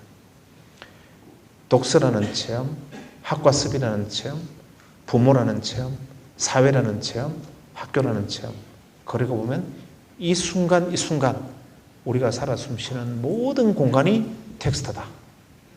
데리다가 이야기했던 텍스트의 개념이 오늘 이 순간에서 우리는 텍스트를 펼치고 있는 것이고, 어떤 면에서 진짜 진정한 책은 활자화된 책만이 책이 아니라 우리가 이렇게 마주 대하고 있는 이 텍스트, 이 공간도 텍스트적으로 해석을 하면 이 자체가 바로 우리는 하나의 글 읽기를 하고 있는 것, 텍스트를 읽고 있는 것이기도 하고, 바로 이렇게 체화해 나가는 학습들의 경험들은 우리 순간순간에 내가 수많은 우연들의 시를 깔아두고 그 우연들의 시 속에서 어느 순간 그게 sak이 트서 열매를 맺게 되었을 때 나는 나의 그 결과를 두고 내 삶의 필연적 결과였다라고 말할 수 있는 것 같습니다. 그래서 인간은 수없는 인연의 우연의 시들을 계속 알아나가는 거고, 그 과정들이 노력하고 공부하는 거고, 그것이 체험적이건 배우는 것이건 적극적 의미에 있어서 내가 책을 통해서 다른 사람의 이야기를 듣는 것이건, 그것이 수많은 우연의 씨를 뿌리는 거고, 많은 씨를 뿌리면 뿌릴수록 그 중에서 발화가 되는 씨의 확률이 높아지고, 그 중에서 튼튼한 줄기를 맺는 씨를 만들어갈 가능성도 높아지는 거고, 그 속에서 내가 성장했는 선택된 나무에 나는 서게 될 것이다, 이런 생각을 합니다. 그래서 저는 왕멍이 이야기한 나는 학생이다라는 책 깊이 가슴에 새깁니다. 왕멍이 20년 이상 신장 위구르에 위배되어서 20년간 노력해서 책을 씁니다. 그리고 70이 넘어서 사회과학원에 복귀를 해서 선 첫 번째 책의 이름이 노학자가 문화혁명 때 하방이 되어서 거의 30년 세월을 신장 위구르에서 마부로 살면서 신장 위구르를 새롭게 공부를 합니다. 거기서. 왜냐? 유배된 자리에서 좌절하는 것이 아니라 새로운 세상을 왔구나. 신장 위구르라는 신기한 은혜를 만났구나. 그걸 공부를 하기 시작합니다. 그렇게 해서 70이 넘어서 사회과학원에 복귀해서 선 첫 번째 책, 그리고 그 유작이 된 책 제목이 뭔지 아십니까? 나는 학생이다. 쩌릿한 전율이 일어나는 제목 아닙니까? 그래서 우리는 태어나는 순간 학생이었고, 지금 이 순간 학생이고, 앞으로 여러분의 미래에도 순간에 학생이어야 되고, 마지막 눈을 감는 순간까지 우리는 학생이다. 그래서 저도 학생이고 여러분도 학생이고, 여러분 대학생이라는 것은 현재 어떤 사회적으로 부여된 이름일 뿐이고, 우리는 영원히 학생으로 살아갈 것이고, 그 학생으로서의 체험을 던져줄 수 있는 번쩍이는 영감들로 가득 찬 그 보고들이 텍스트적 환경이고, 그 안에서 좀 더 쉽게 접근할 수 있는 도구가 문자나 활자로 된 책이다. 그래서 독서 체험으로 시작해서 나는 학생이라는 구호를 머릿속에 평생을 가지고 살아가는 것이 어쩌면 내 삶의 길을 제대로 찾아가는 길이 아닌가, 이렇게 생각합니다. 긴 시간 들여서 고맙습니다.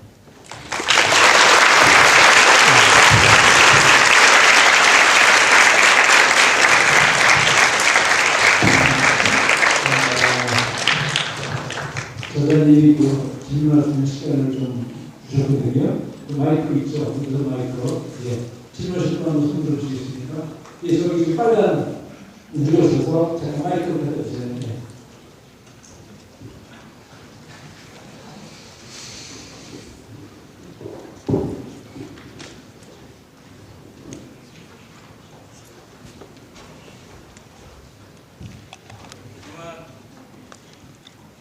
유중한 말씀 잘 들었습니다.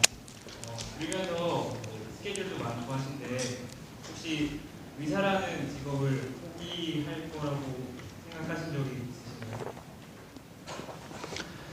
있으신가요? 제가 가지고 있는 가장 큰 약점을 전곡으로 찔러버린 바람이신데, 저는 이제 사람이 나름대로의 쓰임새가 있다고 생각합니다. 아마 하나님이 세상에 인간을 내실 때 그 인간의 용도를 분명히 정했을 거라고 생각해요. 저는 제 용도가 그 순간에 제 용도의 쓰임새에 제 무게를 저울에 달아보는데, 제가 진짜 탐내는 것은 정말 솔직히 훌륭한 의사가 되고 싶습니다, 지금은. 그런데 여건상 제가 그렇게 해서 잘 되지도 않을 뿐만 아니라 사실 제 하나가 없어도 수많은 동료 의사들이 훨씬 더 나은 진료를 할 수 있지만, 지금 제가 하고 있는 일들, 예를 들면 나름대로 오늘 여러분들을 만나서 나름대로 레버리지를 일으킬 수 있는 일이라면, 오늘 여기 앉아 계신 한 200~300명의 학생 중에 혹시 한 1%에 해당하는 2명, 3명만이라도 오늘 제 얘기를 듣고 예전에 제가 니체나 토플러의 책에서 느꼈던 것 같은 영감을 누군가가 만약에 가질 수만 있다면, 그 여러분 중에 누군가가 20년 후에 이 자리에 서서 내가 예전에 그때 박형철한테 강연을 들었는데 그때 그 말을 들었던 것이 내 인생의 어떤 모멘텀이 되었는데 라는 이야기를 제가 들을 수만 있다면, 이것의 가치는 제가 용도로서의 쓰임새는 훨씬 클 것이다 사실 생각을 합니다. 그래서 지금은 진료행위보다 훨씬 더 많은 일을 하고는 있지만, 아까도 말씀드린 대로 마음속에 컴플렉스는 있고 제가 힘이 떨어지고 지금 이렇게 말을 하고 서 있는 게 좀 힘들어지면 청진기 끼고 하얀 와이셔츠 입고 그냥 꼬불꼬불한 손으로 저하고 같이 늙어가는 사람들하고 같이 그들이 하다못해 감기 치료를 할 수 있는 일로 돌아는 갈 생각입니다. 예, 박수. 네. 하셔야겠습니다.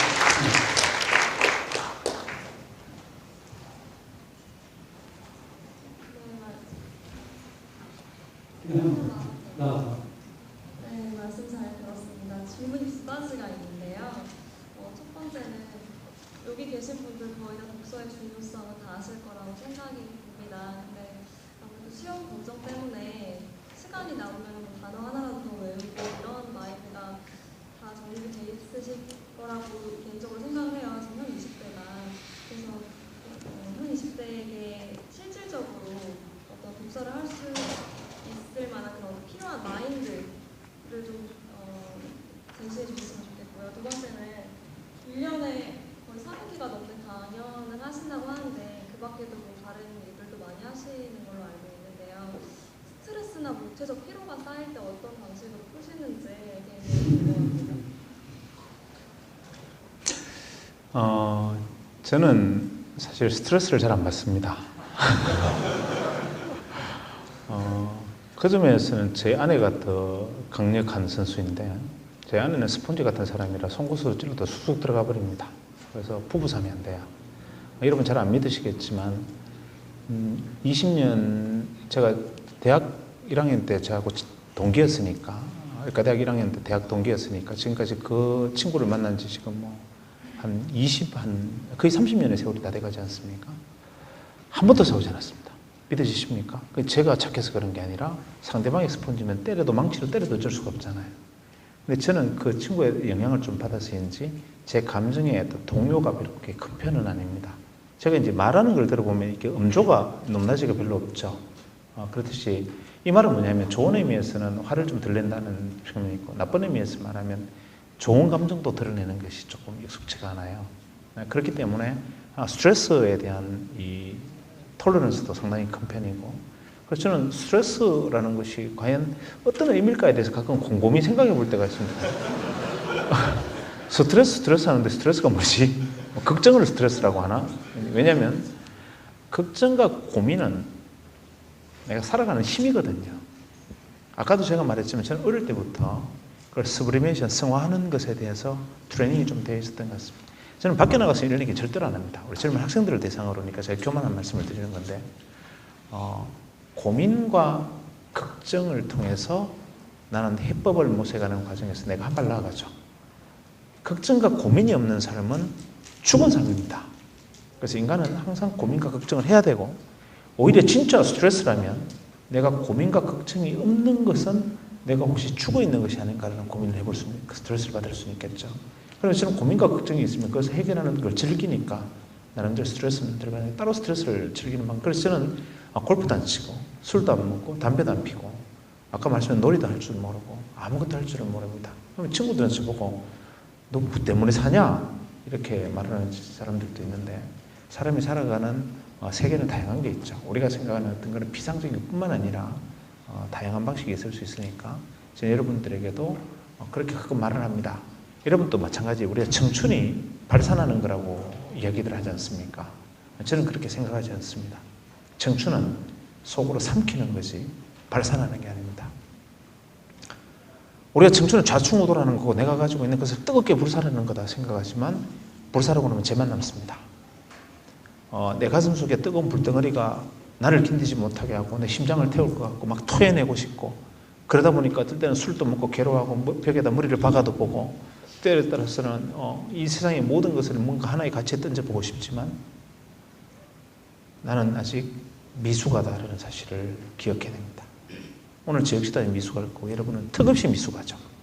그런 상황에서 좌충우돌하는 것은 내가 가지고 있는 에너지를 불길을 사그러뜨리는 거고 내 가슴에 있는 불길들을 안으로 삼켜서 응축하고 똘똘 뭉쳐서 뜨거운 불덩어리 여유주로 만들어서 가슴이 삼켰다가 어느 순간인가 내가 그것을 토해낼 수 있을 때 일거에 토해내면서 천둥처럼 도약하는 것이 바로 내가 할 수 있는 도전, 인간이 할 수 있는 도전이죠. 그래서 20대의 청춘은 불사르는 것이 아니라 오히려 그 불길을 안으로 거둬들일 수 있는 자가 마지막에 뜨거운 성장을 할 수 있는 사람입니다. 저는 이렇게 생각하고 스트레스라는 것도 같은 맥락에서 이해하시면 좋겠어요.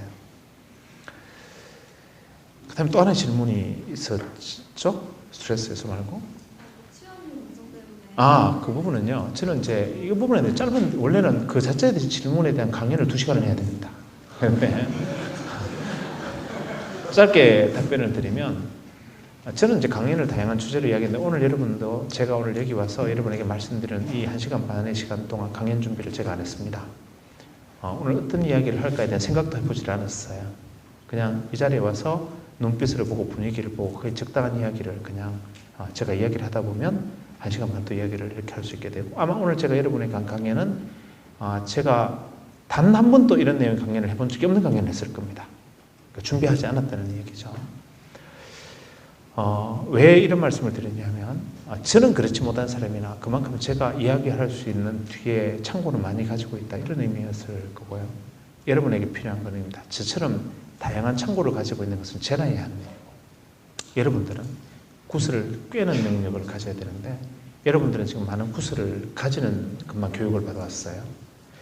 심지어는 모대학에서 신입생 전원에게 회계학을 가르친다는 이야기를 듣고 제가 기억을 넘지 못하기도 했는데 여러분들은 수많은 것들을 지식을 교육받아왔지만 그것이 국수가닥처럼 망갈래로 흩어져 있습니다. 우리가 추격성장하던 시기, 우리나라가 압축성장하던 시기에는 그런 지식들이 굉장히 중요했어요. 획일적인 것들. 하지만 지금은 그것을 엮어나가는 지혜의 시대가 올 겁니다. 지식과 지혜는 틀린 거죠. 지식을 가진 자는 절대로 지혜를 얻을 수가 없습니다.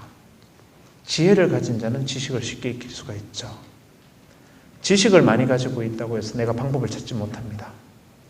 지혜를 가진 사람은 방법을 찾을 수 있어요.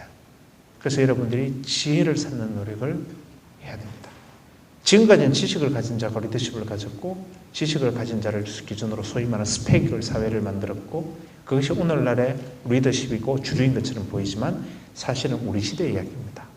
우리 시대의 논리를 여러분에게 강요하고 있고 여러분이 그 허상을 믿으면 미래의 지혜를 가진 자만이 리더십이 되는 시기를 갖는 시기를 여러분이 멍하게 놓치게 됩니다. 이렇게밖에 답을 못 드리겠네요. 왜냐하면 이 내용을 가지고 안철수 쌤하고 저하고 전국 다니면서 강연하는데 2시간 하거든요. 그러니까 이 정도로 답을 드려야겠네요. 예, 어이구, 예, 저 앞에, 간단하게 질문. 통계학과에 재학 중인 김정환이라고 합니다. 네, 12,000권이면은 엄청난 많은 책을 읽으셨는데요. 그에 따라서 얻으신 것도 참 많을 거라고 생각합니다. 그 점에서 질문 드리는 건데 픽션에서 얻을 수 있는 것하고 논픽션에서 얻을 수 있는 것의 차이점은 무엇이라고 생각하십니까? 픽션은 상상의 머릿속에 실험실에 공장을 짓는 일이죠. 우리가 다른 사람의 상상은 감정이, 예를 들면 책을 읽어도 다양한 방법이 있을 수 있습니다. 숙독이 있고 간독이 있고 정독이 있고 틀릴 수 있죠. 발췌독이 있고. 제가 네 가지로 나누는데 하나는 숙독, 하나는 정독, 하나는 간독, 하나는 발췌독, 이렇게 저는 나누어서 책을 딱 볼 때마다 이거는 간독하면 되겠구나, 이거는 숙독하면 되겠구나, 이건 정독하면 되겠구나, 이건 발췌독하면 되겠구나, 저는 딱 나눠서 그냥 바로 판단을 해서 읽는데, 정독의 개념이죠. 픽션을 읽을 때 오히려 정독을 합니다. 왜냐하면 픽션은 어떤 사람이 현재 존재하는, 다른 사람이 상상하지 않은 것을 상상하고 다른 사람이 꿈꾸지 않은 것을 꿈꾸고 다른 사람이 보지 않은 것을 이야기하는 거거든요. 그래서 내가 상상하지 못했던 걸, 보지 못했던 걸, 꿈꾸지 못했던 것을 누군가가 꾸어진 꿈을 보았을 때 나는 그를 통해서 내가 꿈을 꿀 수 있는 방법과 상상할 수 있는 방법을 찾는 것이라 픽션은 중요합니다. 상상력을 키우는데, 대신 난픽션은 내가 가지고 있는 지식들의 을개를 사다리처럼 엮어내고 시줄과 날줄로 엮어서 내가 가지고 있는 지식의 토대를 쌓아가는 데 중요하기 때문에 말씀하신 대로 픽션과 난픽션을 조화롭게 있는 것이 굉장히 중요합니다. 예, 이제 마지막으로 이제 강사님 좀 시켜마시고, 그리고 이제 마지막으로 한 분만 꼭 내가 좀 하고 싶다 하는 친구만 이었어요, 여기까지.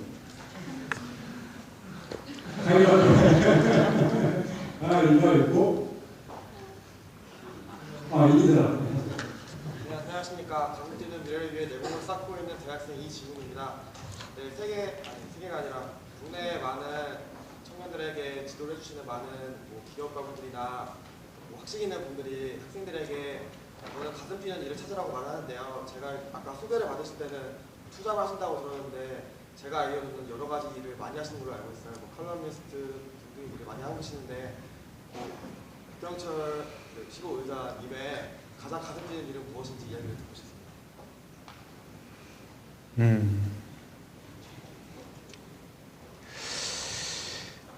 이게 참 진짜 곤혹스러운 말씀인데, 인간이 어떤 이제 사물을 바라볼 때도 굉장히 복잡한 현상을 바라보면 머리가 아프고 해결책이 보이지 않지 않습니까? 나마처럼 얽혀 있는 것을 보고 이거 어떻게 풀어나갈까 고민을 하지만, 굉장히 복잡한 현상을 풀려고 하지 말고 그 본질을 들여다보면 내용은 사실 본질은 하나입니다. 사실 따지고 보면 본질은 굉장히 하나. 예를 들면 요즘 사회에서 굉장히 시끄럽게 오고 가는 막 충돌들, 수많은 문제들, 저 문제를 본질은 뭐겠습니까? 정치가 아니겠습니까? 지금 현재 막 자본주의가 충돌하고 지금 신자유주의가 옳으냐 나쁘냐 논쟁이 벌어지고 이 상황에 대해서 본질은 뭐겠습니까? 인간 아니겠습니까? 저는 삶에서 가슴 뛰게 하는 가장 큰 본질은 제 영역 안에서 제 심장 안에 들어있는 것이 무엇인가를 생각하는데, 지금 현재 제 심장을 구성하고 있는 세 덩어리는, 한 개의 덩어리는 이 영원한 삶 속에서 저희 스승이었던 아버지, 또 3분의 1의 덩어리는 제가 사랑하는 가족, 그리고 나머지 3분의 1의 덩어리는 저로 구성되어 있습니다. 그래서 저는 이 심장의 조각들을 생각할 때마다 가슴이 뛰는데, 제 아끼고 사랑하는 이 늦둥이 딸, 또는 돌아가신 우리 아버지, 비록 훌륭한 이 지위를 가졌던 분은 아니었지만 삶의 앞모습이 아니라 뒷모습에서 자식에게 영원한 그리움의 대상이 되어줬던 우리 아버지에 대한 추억, 그것을 떠올릴 때마다 심장이 뜨겁고 두근거리는 느낌을 느낍니다. 그래서 저는 오늘 제가 여러분을 만나는 행위도 그렇고, 제가 어떤 사회적 결정을 해야 될 경우도 그렇고, 어디 나가서 무슨 발언을 해야 될 경우도 그렇고, 이걸 해야 되나 말해야 되나 가치 판단을 할 때 제 머릿속에 가치 판단의 기준이 뭔지 아십니까? 만약에 우리 아버지가 살아계신다면, 혹시 우리 아버지가 지금 현재 멀리서 하늘나라의 책을 보고 계신다면 이 판단에 대해서 어떻게 생각하실까? 이게 제 삶의 기준입니다. 여러분들도 그런 사람이 되어주기를 바라고 또 그런 아들과 부모가 되어주기를 바랍니다. 부모와 자식의 관계는 사랑은 혈친이기 때문에 저절로 있는 것이고 존경과 그리움이 있어야 됩니다. 내 부모의 뒷모습에서 앞모습이 초라하다 하더라도 그 뒷모습에서 존경과 그리움을 찾아야 되고 또 여러분이 앞으로 성장하면서 대신에 넓은 어깨 속에서 부모로부터 존경과 그리움의 대상이 되고 여러분이 가정을 꾸려서 나중에 사회로 나아갔을 때 여러분 주변에 있는 사람부터 존경과 그리움의 대상이 되어줘야 됩니다. 그래서 저는 진짜 가슴이 뛰는 상황은 우리 아버지가 어떻게 생각하실까? 저를 잘한 일로 생각할 것 같다라는 점 하나, 그 다음에 제 인생의 꿈이 무엇이냐라는 질문을 들었을 때 항상 드리는 데다 그리운 사람이 되고 싶다. 예를 들면 제가 언젠가 교통사고로 떠나든 수명이 다해서 떠나든 그것은 인간의 영역이 아니라 제가 만약에 떠나는 순간에 남았을 때 떠나간 저를 그리워하는 사람이 몇 명이라도 있었으면 좋겠다. 그래서 오늘 제가 이렇게 이야기를 하면서도 혹시나 이 중에 몇 명이 저하고 헤어지고 난 다음에 저를 떠올리면서 그때 그 사람에 대한 어떤 아련한 느낌과 기억들이 남아있을 수만 있다면 이것은 행복한 일이었겠구나. 그래서 오늘 제가 여러분이 얘기할 때 여러분들이 눈빛이 반짝이면서 제가 피드백되고 보는 이걸 느낄 때 심장이 두근거립니다. 어쩌면 이 젊은 청춘들 중에 나를 그리는 사람을 내가 만들었을 수도 있구나. 이게 심장이 두근거리고 그래서 제가 오늘 여기도 지금 제가 8시에 지금 광화문에 안 가면 안 되는 굉장히 중요한 약속이 있지만 계속 질문을 받으면서 쓰이는 이유는 바로 그 순간이 가슴이 뛰기 때문입니다. 고맙습니다.